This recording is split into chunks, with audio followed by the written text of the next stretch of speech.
Hello everyone. Today we are taking a quick look at two common types of security cameras, dome and turret cameras. First up, the dome camera.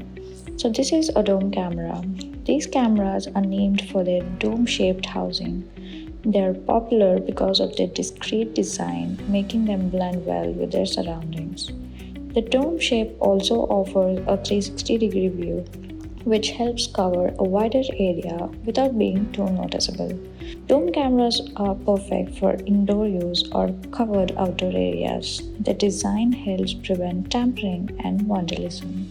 Next, let's take a look at the turret camera. This is a turret camera, also known as a bullet or eyeball camera. These have a more exposed lens, which makes them easily adjustable.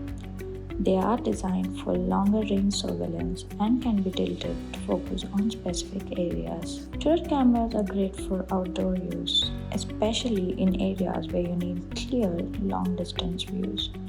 They are also built to withstand various weather conditions.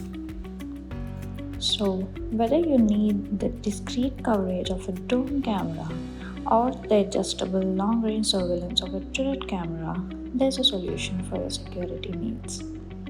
So that is it for this video. Feel free to reach out to us if you have any questions or for your security needs. Thank you.